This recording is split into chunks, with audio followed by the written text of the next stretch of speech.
pasada consideramos el versículo 1 de Romanos 12, hoy veremos el 2. Porque después del 1, ¿qué sigue? Pues el 2, mis hermanos. Son ustedes tremendos. ¡Cuánta sabiduría! Pues vamos a leer ese versículo número 2. Y va preparando mi querido equipo de producción. Dios bendiga a estos jóvenes de medios y producción. Gracias por sus vidas. Después de leerlo en nuestra Reina Valera, proyectamos en la Nueva Traducción Viviente el mismo versículo. Bueno, podemos hacerlo juntos, ¿le parece? Pocas veces lo hacemos, pero nos hará bien este domingo. Se puede poner sobre sus pies nuevamente y leer juntos este texto. Está en pantalla, pero qué mejor que en tu Biblia. Cómo me encanta, se lo confieso. La Biblia dice que no hagamos acepción de personas, y eso intento. Pero cómo me gusta ver que la iglesia, todos nosotros traemos una Biblia de papel. Esa práctica, de veras yo le recomiendo, no la pierda. Y claro, gracias al Señor, nos ayuda mucho en pantalla o por supuesto su dispositivo digital. Adelante todos. No os conforméis a este siglo, sino transformaos por medio de la renovación de vuestro entendimiento, para que comprobéis cuál sea la buena voluntad de Dios, agradable y perfecta. Nos ayudan traducciones más contemporáneas y vamos a leer nuevamente el versículo número 2 en la Nueva Traducción Viviente. Adelante. No imiten las conductas ni las costumbres de este mundo. Más bien dejen que Dios los transforme en personas nuevas al cambiarles la manera de pensar. Entonces aprenderán a conocer la voluntad de Dios para ustedes, la cual es buena, agradable y perfecta. ¿Cuál es la voluntad de Dios para ustedes? Buena, agradable y perfecta. No le batallé mucho en titular mi mensaje. Dios quiere mi bien. No me comuniqué, ¿verdad? Parece que no me la está usted creyendo. Según este versículo, Dios quiere mi bien. Dios quiere tu bien. No. Reprende a Sabanás. A ver, vamos. Dile, Sabanás, Dios te reprenda. Estoy con todo, cuerpo, alma y espíritu, atento a lo que Dios me quiere hablar. Padre, en el nombre de Jesús, oramos que los próximos minutos tu Espíritu Santo ilumine la palabra en nosotros y hacerla aplicar. En lo personal, suplico de tu gracia. Oramos en el nombre de Jesús. Amén. Tome su lugar, por favor. Tengo un querido pastor, amigo, mi mentor toda la vida, con quien he convivido en innumerables circunstancias de todo tipo. Y he observado cómo en tremendas, de veras, tremendas dificultades, cosas, pruebas dificilísimas que me ha tocado observar, ha pasado este varón. Siempre cuando estoy con él o tengo la oportunidad de acompañarlo en esas dificultades, escucho decirle, pero a los que aman a Dios, todo ayuda a bien. Y en esta situación complicada, difícil, habré de ver el bien de Dios. Solamente voy a esperar, pero veré su bien. Y luego añade pasajes como este que hoy vamos a considerar o estamos considerando, porque él insiste diciendo, porque la voluntad de Dios para mi vida, aún en medio de estas complicaciones, es buena, es agradable y es perfecta. ¿Cómo me bendice una actitud de un creyente así? Le pregunto, ¿usted reacciona de esa manera? Toda vez que vive dificultades, porque cuando todo va bien, en popa, en viento, como decimos, en viento en popa, pues es fácil decir qué bueno es Dios. Pero cuando las cosas son complicadas, difíciles, ¿ha cambiado Dios? ¿Ha dejado de ser Dios? ¿Ha dejado de ser bueno? No, mi hermano. Este versículo claramente, Romanos 12:2, nos deja ver que hay una voluntad de Dios para los suyos, para los creyentes en Cristo Jesús, que el Espíritu Santo ha calificado como buena, agradable y además perfecta. Sí, mis hermanos, no hay duda. La voluntad de Dios es eso. Y es así. Repito, es buena, es agradable y es perfecta. Sin embargo, como ocurre con la enseñanza del Espíritu Santo a través de su palabra, hay promesas de Dios, hay manifestaciones del carácter del Señor condicionales. Es decir, Dios pide una acción de nosotros y nos respalda con su Espíritu Santo para poder hacerlo. La semana pasada vimos que el primer paso, por así referirlo, para vivir en la buena, agradable y perfecta voluntad de Dios, es necesario rendirnos. La rendición. Así vimos en Romanos 12:1 la semana pasada. Porque la rendición es la puerta de la bendición. ¿Se acuerda aquella porción donde vimos la historia de Jacob, donde le dijo: no te dejaré si no me bendices? Y él se rindió y se entregó a Dios y fue la puerta de su bendición. Pero mis hermanos, el versículo número 2 que hoy consideramos de Romanos 12 claramente nos dice dos acciones más para vivir en la buena, agradable y perfecta voluntad del Señor. La primera es no conformarnos a este mundo y la segunda es ser transformados por medio de la renovación de nuestro entendimiento. Y yo diría entonces que si la rendición es la puerta de la bendición, entonces la transformación es la posesión de la bendición. Hoy veremos entonces que para comprobar esta buena, agradable y perfecta voluntad de Dios para nuestras vidas, necesitamos en primer lugar no conformarnos al mundo, no tomar la forma del mundo. La palabra conformarse significa justamente eso, tomar la forma, ajustarse a un molde, tomar la forma de ese molde. Yo creo que el ejemplo, aquí estoy viendo una botellita con agua que tiene aquí mi querido hermano Mario, y bueno, esa botella de agua toma la forma, o más bien el líquido dentro de la botella toma la forma del recipiente. Bueno, el Espíritu Santo a través de Pablo le dice a la iglesia, nos dice a nosotros: ¿quieres comprobar la buena voluntad de Dios para tu vida?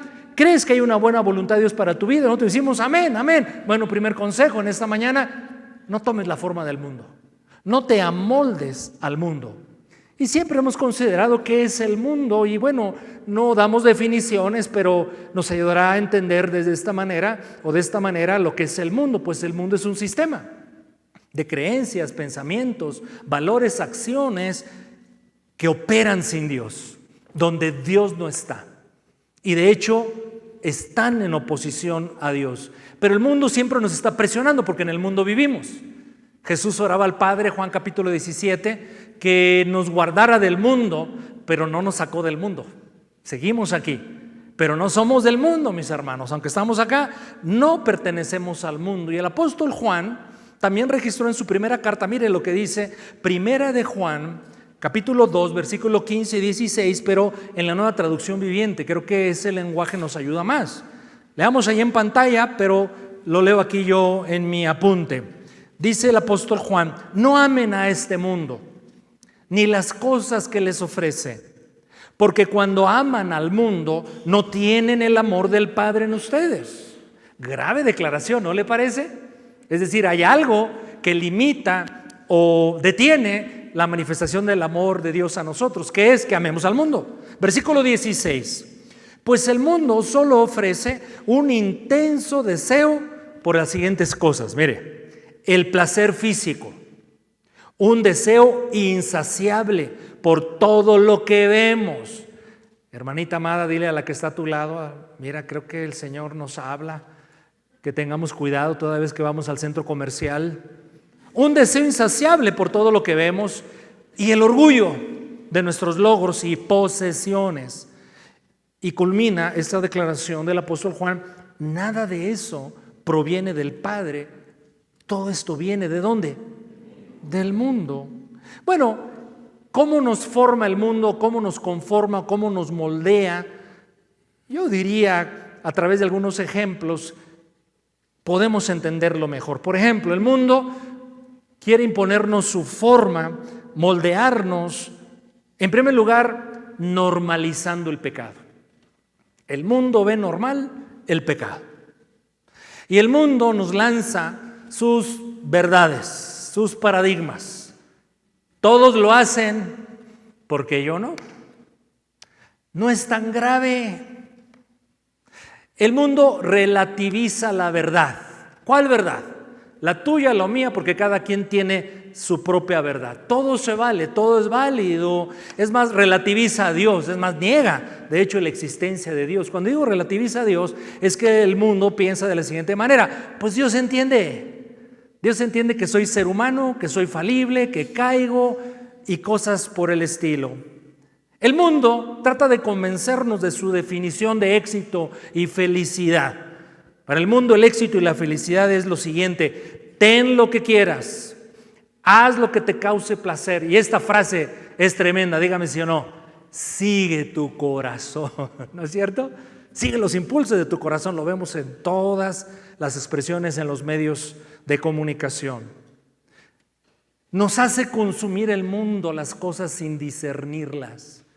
Así como cuando agarramos las papitas, ya que no puedes comer solo una, empiezas con la primera y te acabas toda la bolsa. No discernimos que comerte una bolsota de papas te va a hacer daño, pero está tan sabroso que no alcanzamos a discernir lo malo que puede ser para nuestra salud.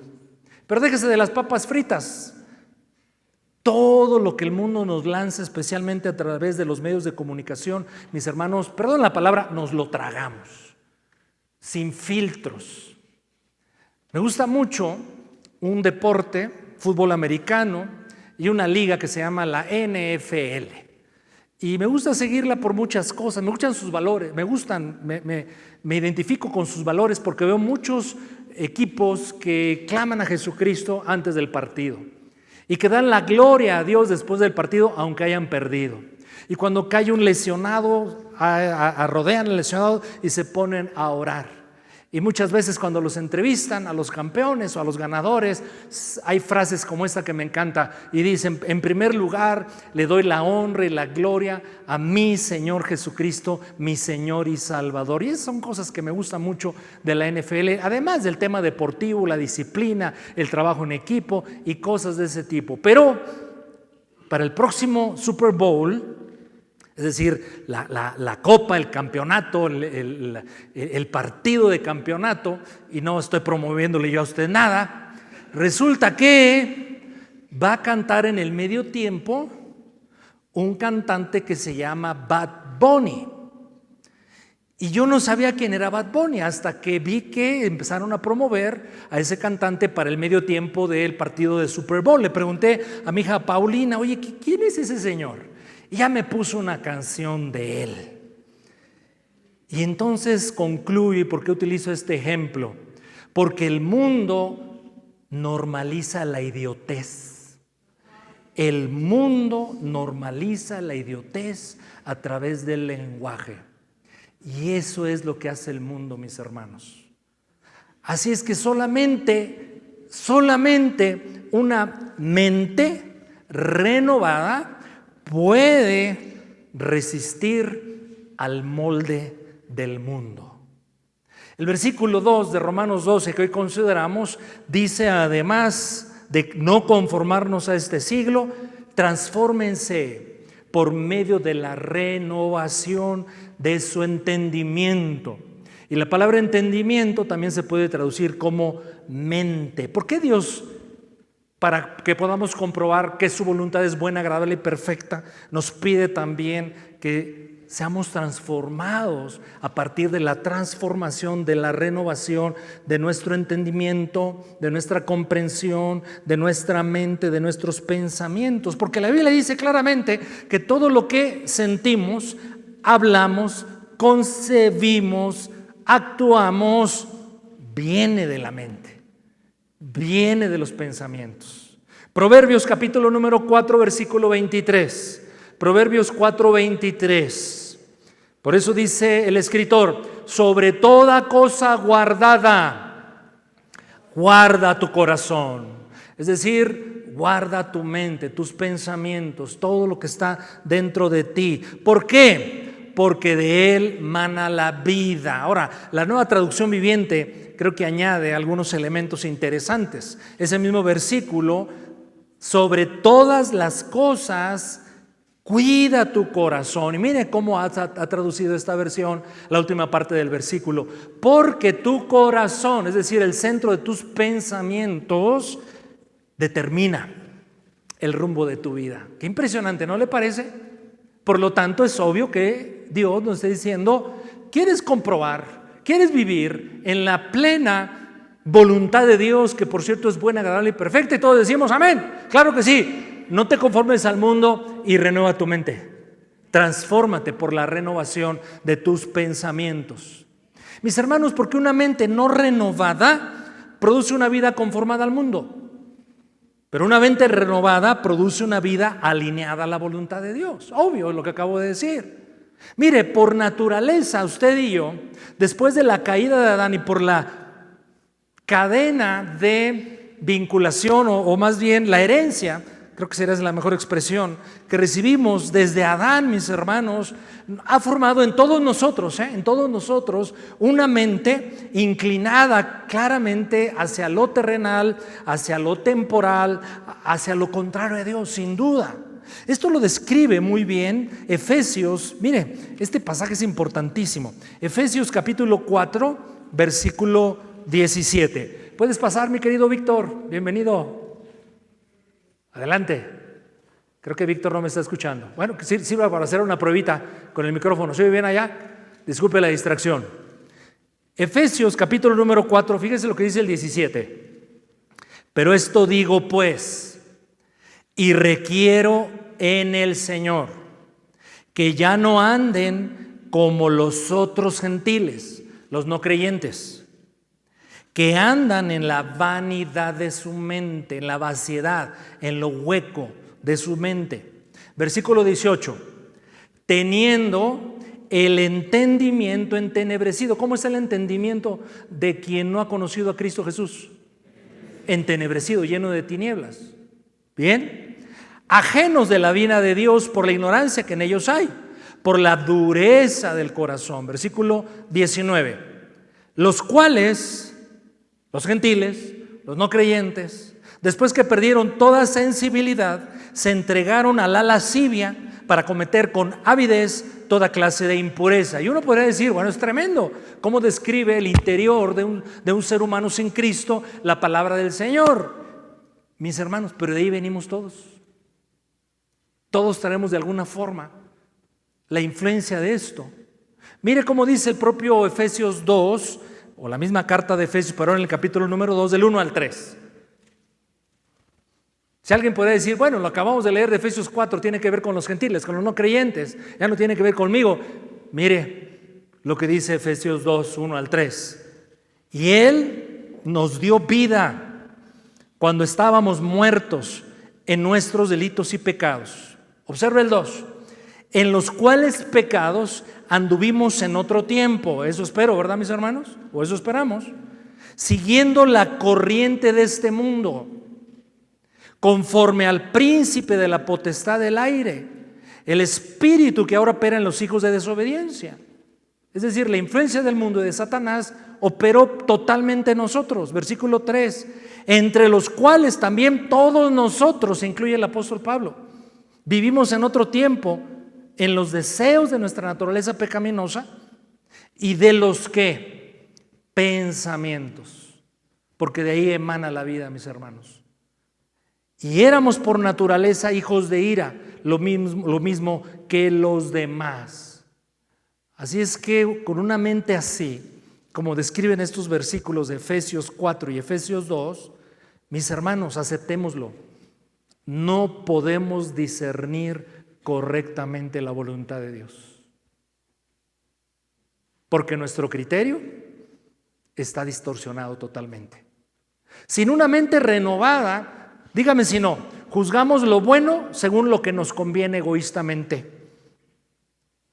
lo que nos hace sentir bien y no según el estándar de Dios. Sin renovación de la mente llegamos a pensar así: mira, como me hace sentir bien, entonces me conviene Y debe ser entonces la voluntad de Dios. ¿Me conviene? ¿Me hace sentir bien? Claro que es la voluntad de Dios. ¿Y cómo es la voluntad de Dios? Pues por eso lo quiero, pero no entendemos que muchas de esas cosas que nos hacen sentir bien no necesariamente vienen de Dios. Así es que, mis hermanos, solo la palabra del Señor, solo una mente renovada por esa palabra va a filtrar nuestros deseos, va a corregir nuestras motivaciones y alineará nuestra vida al corazón de Dios. ¿Sabe? Eso no se lo platica a nadie, ¿me lo promete? ¿Sí? No se le dice. Yo estoy cada vez más en contra, y lo voy a decir tal cual, de los predicadores de la prosperidad. Hay todo un movimiento desde hace algunas décadas hacia acá que se conoce así como el Evangelio de la Prosperidad, ostentada, publicada por los predicadores de la prosperidad. ¿Qué estoy en contra de eso? Que su énfasis es endulzar el oído, hacernos sentir bien con un mensaje. Es la voluntad de Dios que nos sintamos bien, amén, pero también es necesario que seamos confrontados y que con la predicación de la palabra también nos sintamos mal. ¿Mal cuándo? Cuando somos confrontados con lo que no agrada a Dios, con lo que Dios no quiere para mi vida. Una persona, miembro de una iglesia de este estilo, en la comunidad, con ese énfasis, convive con un hermano de la iglesia de esta, y porque son compañeros de trabajo, y le pregunta: oye, ¿qué predicaron en la iglesia ayer domingo, por ejemplo? Y el hermano de la iglesia le dice: bueno, ayer Dios nos dio una palabra de exhortación. Y la otra persona le dice, así como un poquito molesto y como rechazando esa expresión, y dice: ¿y eso te gusta? ¿Y eso te agrada? Y eso me deja pensar que hay una generación acostumbrada a oír cosas lindas que endulcen el oído, pero no les gusta ser confrontados. Mire, se lo digo humildemente, de veras, se lo digo humildemente, que Dios nos llama a los que tenemos la grande responsabilidad de ocupar un lugar como este y hablarle al pueblo de Dios, a elaborar mensajes o a dar mensajes que tengan 3 ingredientes siempre. Y se lo digo humildemente porque es el esfuerzo que hago. Yo creo que no lo hago bien, pero créame que apunto en esa dirección. Mire cómo dice 1 Corintios 14:3. 1 Corintios 14:3. Pero el que profetiza, es decir, que habla de parte de Dios, habla a los hombres, mire los objetivos de la predicación de la palabra del Señor, de la profecía en general, pero particularmente de la predicación de la palabra. La palabra debe tener un elemento de edificación. Debo fortalecer mi fe. Debo conocer más la Biblia. Debo conocer más el carácter de Dios. Debo conocer más los propósitos de Dios. Pero la profecía también contiene exhortación, confrontación, aliento para que te levantes de tu condición y sigas, pero dejando lo que estorba. Y por supuesto debe tener siempre elementos de consolación. Cuando usted escuche entonces, porque ahora tenemos la tremenda posibilidad de escuchar cualquier cantidad de mensajes, bueno, filtre el mensaje a través de estos elementos. Lo que usted escucha debe poseer estas 3 cosas: edificación, exhortación y por supuesto consolación. Pero yo estoy hablando de la importancia de ser transformados por medio de la renovación de nuestra mente, de nuestro entendimiento, y decir que la transformación no es opción, mis hermanos. La transformación de nuestras vidas no es opción. De hecho, es parte de nuestra salvación. Y observe, por favor, lo siguiente: mi transformación debe ser progresiva. Debe ser progresiva. Mire, comenzamos la vida cristiana siendo salvados, por supuesto, pero no renovados. La renovación, la transformación será un proceso continuo. La Biblia dice en Santiago 1:21, este texto es muy importante, mis hermanos. Santiago 1:21, ¿me ayuda a leerlo? ¿Sí? A ver, adelante todos en voz alta. Por lo cual, desechando toda inmundicia y abundancia de malicia, reciban con mansedumbre la palabra implantada, la cual puede salvar vuestras almas. Por fin, ¿somos o no somos salvos? Porque aquí dice que la palabra puede salvar nuestras almas. ¿Cómo es eso? Si ya me salvó, ya creí la palabra de salvación, ya soy salvo, pero este versículo dice, no, la palabra puede salvar sus almas. ¿Qué significa? Que una vez que ya soy salvo, debo seguir siendo salvado. ¿En dónde? En mi mente, en mi interior, en mi corazón, en mi entendimiento. Indispensable, mis hermanos. Esta expresión que la palabra salva, está salvando nuestras almas, es parte de lo que los teólogos lo comentan así. Son esas expresiones bíblicas que ya son, pero todavía no son. ¿Lo ha escuchado? ¿Lo ha leído? Las cosas que la Biblia refiere que ya son, pero todavía no son. ¿Cómo es eso? ¿Ya soy salvo? Dígalo con fe. Claro que sí. Soy hijo de Dios, sin duda. Tengo la salvación. Pero ¿ya se completó mi salvación? No. ¿En qué sentido?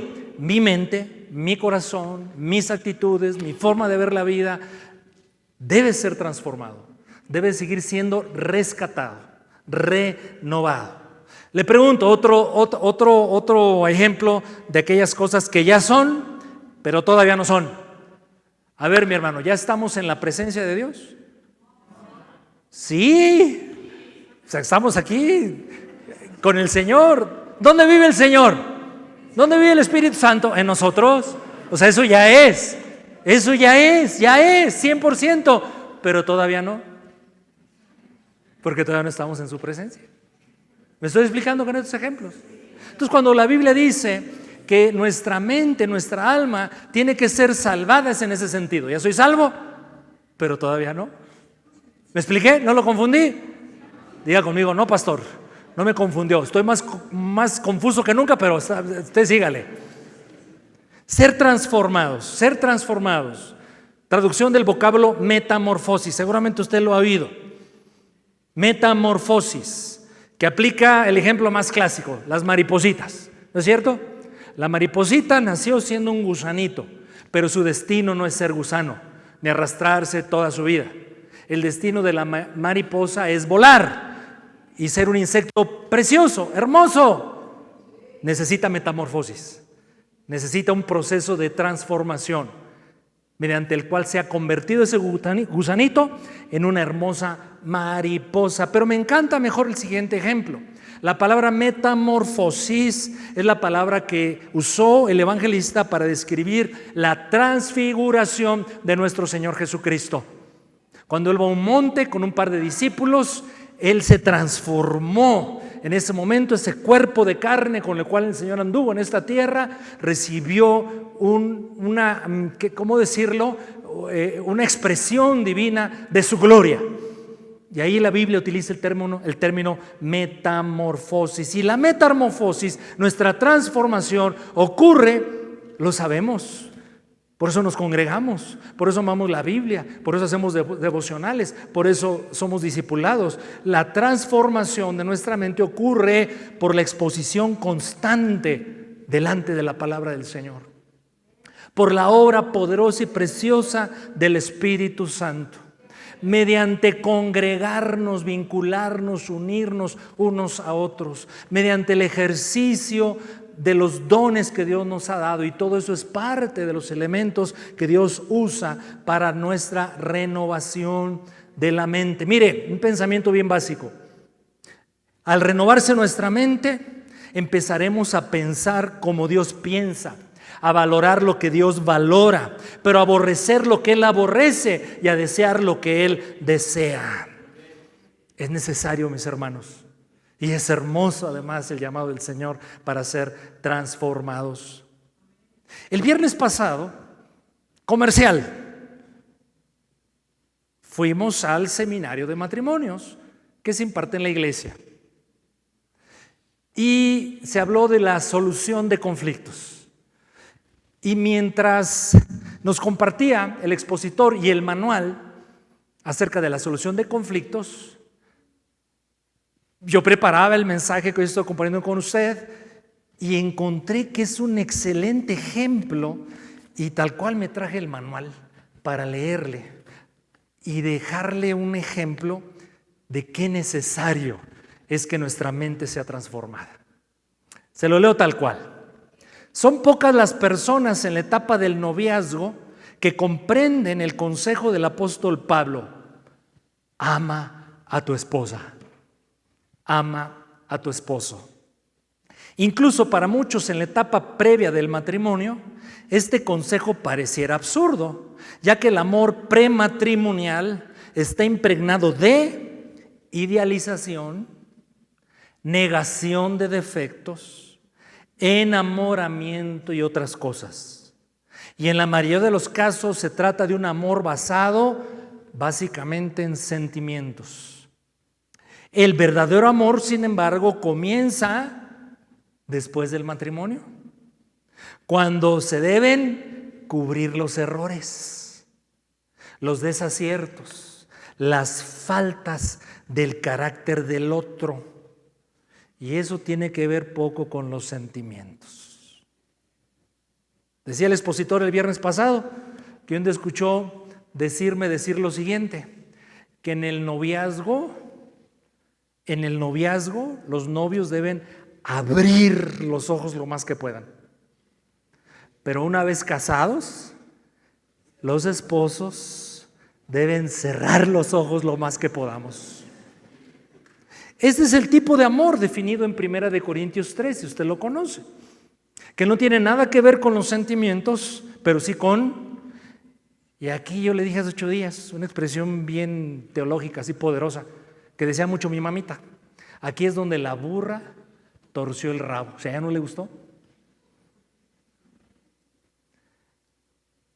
El amor de Dios no tiene nada que ver con sentimientos, pero sí con la autonegación, la búsqueda de lo mejor del otro y cubrir las faltas del otro. Diga conmigo: no, ya no me gustó. No, en nuestra humanidad no lo vamos a lograr. Por eso necesitamos una mente renovada, transformada, porque este tipo de amor no está basado en la emoción, sino en la acción, en la actitud. En otras palabras, no es necesario sentir algo para amar a otro, especialmente al cónyuge, ya que amar se resume en hacer, no en sentir, en hacer lo correcto, aunque el corazón no lo quiera y menos lo sienta. El apóstol Juan expresa de esta manera en su carta: queridos hijos, nuestro amor no debe quedar solo en palabras. Dile al que está a tu lado: creo que ya el pastor ya empezó a meterse contigo otra vez. Díselo. El amor no debe quedar solo en palabras. Mostremos la verdad por medio de nuestras acciones. Así es que en ningún momento debemos permitir que nuestros sentimientos dicten nuestras acciones. El amor debe ser expresado verbalmente, pero con acciones. Por ejemplo, al decir ya no te amo, estamos atribuyendo nuestra respuesta a algo externo, porque no somos llamados a amar a nuestro cónyuge por lo que hace, por lo que es. Somos llamados a amar al cónyuge, escuche, por lo que ahora somos en Cristo. ¿Verdad que necesitamos mentes renovadas, corazones renovados, transformados, moldeados ya no por el mundo, sino por la bendita palabra del Señor? Muchos matrimonios hubieran logrado salvarse si al menos uno de los dos cónyuges hubieran entendido esto, la renovación de la mente, mis hermanos.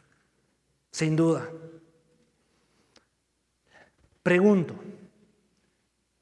¿podemos nosotros detener ese proceso de renovación, de transformación, a través del cual Dios nos lleva y nos quiere llevar a más? ¿Podemos detenerlo tú y yo? Es una pregunta. ¿Qué piensa? Pues por supuesto que sí. Creo que todos los aquí presentes, generación tras generación, hemos visto cuántos hermanos ¿Cuántos hermanos detuvieron su proceso de renovación, de transformación y se quedaron atorados? Y no cumplieron su destino. Y lamentablemente, dolorosamente los hemos visto fracasar en un montón de temas de vida. ¿Sabe usted el siguiente dato? Que de los personajes bíblicos que nos inspiran, que la Biblia usó como ejemplo para nosotros los creyentes, solo el 30% terminó bien.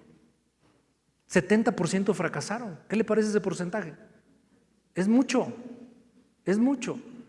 Y el apóstol Pablo da ejemplos y da nombres de colaboradores de él que le ayudaron a predicar el evangelio, las buenas nuevas del evangelio, siendo misioneros, pero que amaron más al mundo y abandonaron al Pablo y abandonaron la obra de Dios. O sea, sí es una posibilidad, mis hermanos, que nosotros detengamos el avance que Dios quiere para nosotros. Una vez David pecó terriblemente, fue confrontado por el profeta Natán, y el profeta Natán, a través de una parábola, le dice: tú eres ese malvado infeliz que le quitó la mujer a otro y se metió con ella y finalmente mató al otro. Ese eres tú, eres terrible. Y le dice una sentencia terrible: tú detuviste el plan que Dios tenía para tu vida. Tú cancelaste lo que Dios quería hacer contigo. Tú estás limitando el plan de Dios para tu vida. ¿Y por qué? Porque tuviste en poco la palabra de Dios. Eso se encuentra ahí en 2 de Samuel, capítulo número 12, luego lo busca. Mi hermano, la transformación de nuestra mente, requisito necesario para comprobar la buena, agradable y perfecta voluntad de Dios para nuestra vida. Y así, voy concluyendo, transformados por una mente renovada por la palabra de Dios, por la obra del Espíritu Santo y demás medios de gracia que Dios usa para nuestro crecimiento, mis hermanos, comprobaremos esto. Porque yo titulé el mensaje, ¿se acuerda? No, ni se va a acordar ya. A ver cómo titulé el mensaje. Dios quiere mi bien. Dios quiere mi bien. Mire, Dios le pidió a Abraham a su hijo. ¿Qué tiene de agradable y de bueno eso? De hecho, es muy desagradable, ¿no le parece? Pero Abraham creyó y obedeció. Y hasta que creyó y obedeció, vio lo bueno y agradable de Dios en su plan para pedirle ese hijo. Porque una vez que le entregó a Abraham a su hijo a Dios, por fe y por obediencia, es que empezó a conocer en una nueva y gloriosa dimensión al Dios proveedor y el cumplimiento de todas las promesas de Dios sobre su vida. ¿Qué tenía de agradable para la Virgen María el renunciar a sus planes de vida? Pero creyó y obedeció y vio lo bueno de Dios, no solamente lo bueno de Dios, la suprema excelencia de Dios, vio nacer al Hijo de Dios. Y hasta el día de hoy, ¿cómo llamamos a la Virgen María? Bienaventurada. Se cumplió lo que se profetizó acerca de ella. Comprobar la buena voluntad de Dios es el llamado de Romanos 12:2. Comprobar es probar algo que es cierto, es confirmarlo, que es auténtico.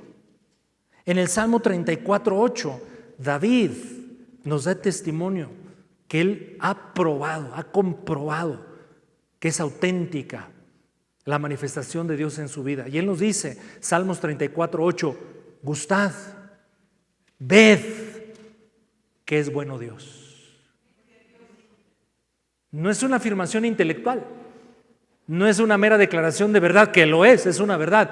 Él, desde la experiencia propia, porque ha gustado y ha visto con todos sus sentidos espirituales pero físicos que Dios es bueno.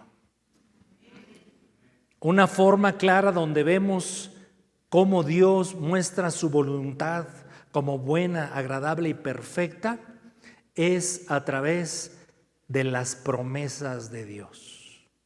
Y voy apuntando el tema para la próxima semana, las promesas de Dios. en las promesas de Dios, de tantas formas en que Dios expresa su buena voluntad agradable y perfecta que quiere derramar sobre nosotros, creo que las promesas de Dios lo revelan claramente. Miren, mis hermanos, las promesas de Dios nos revelan quién es Dios. Miren, Dios no prometería algo si no desea cumplirlo. Dios no ofrecería nada si no está dispuesto a hacerlo, por supuesto.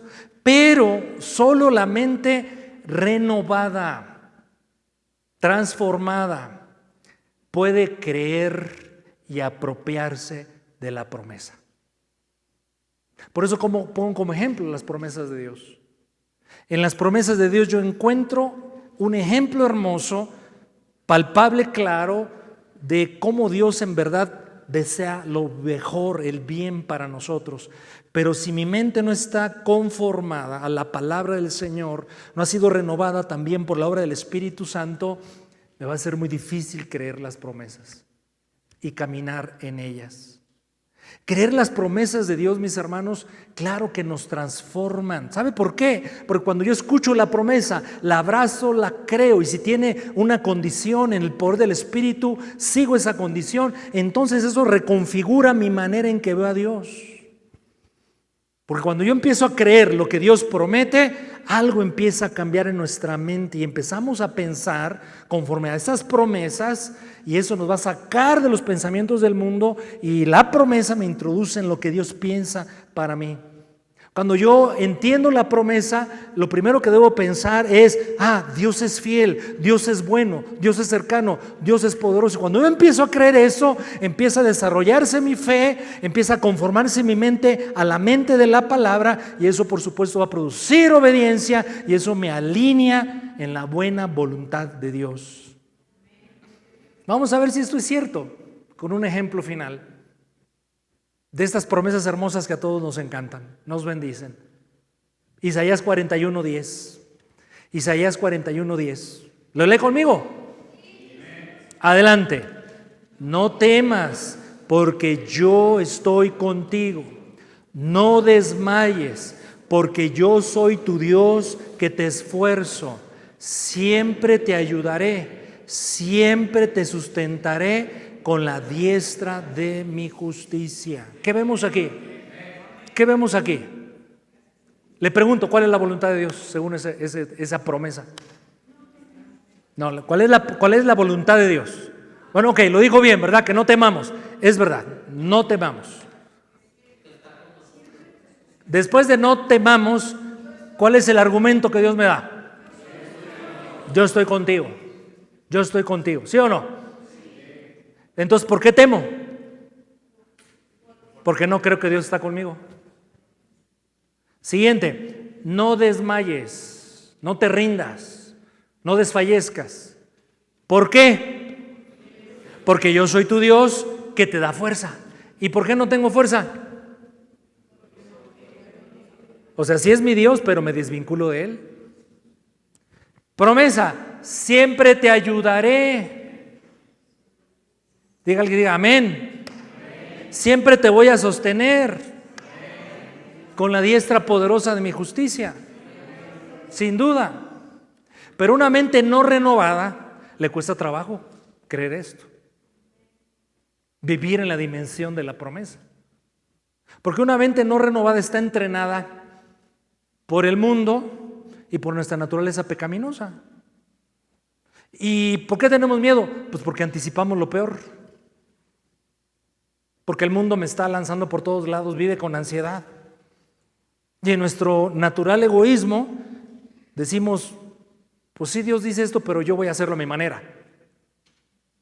Creo que hacerlo a mi manera resulta mejor que Dios. Y aunque escuche la promesa, voy a interpretar la realidad que me rodea desde el miedo, desde la duda y no desde la fe. Pero una mente renovada, mis hermanos, por la palabra del Señor, por el Espíritu Santo, aprenderá a pensar desde lo que Dios ha dicho. Y las circunstancias tenderán a ir disminuyendo y eliminando su influencia. Concluyo, digan gloria a Dios. una vida que se ha rendido a Dios,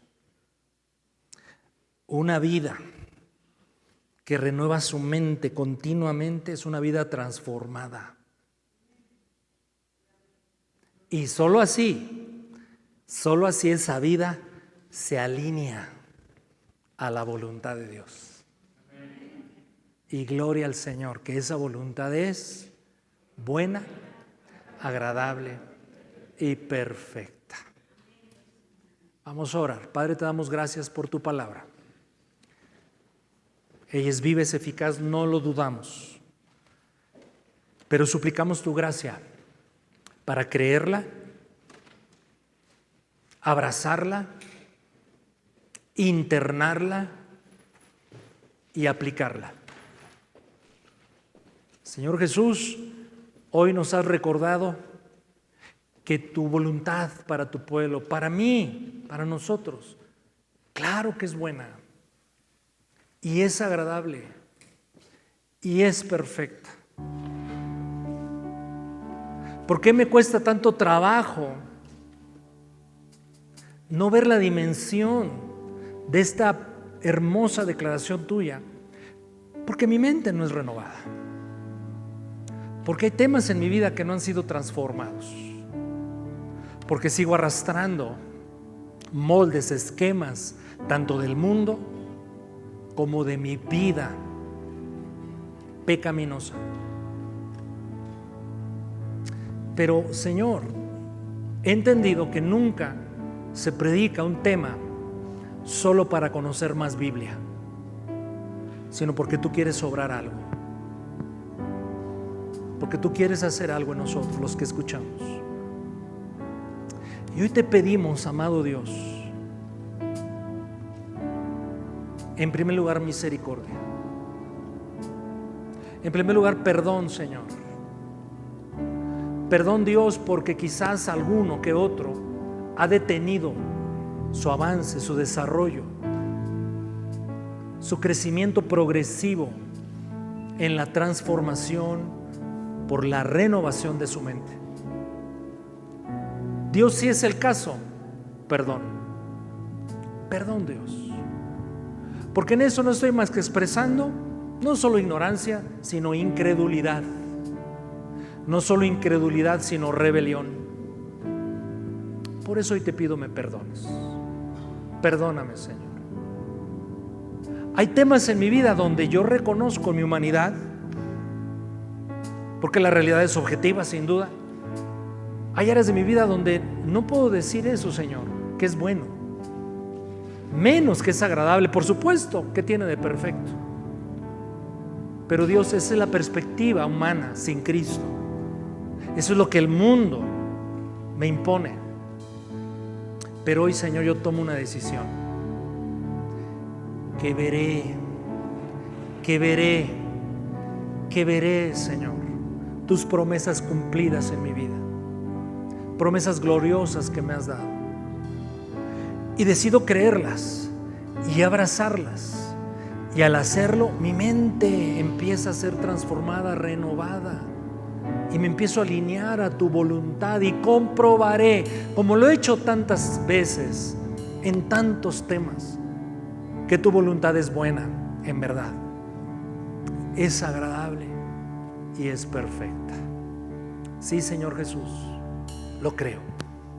Y hoy alineo todo mi ser a ti, Dios. Te lo pido en el nombre de Jesús. Vamos a adorar por un instante. Póngase de pie, por favor.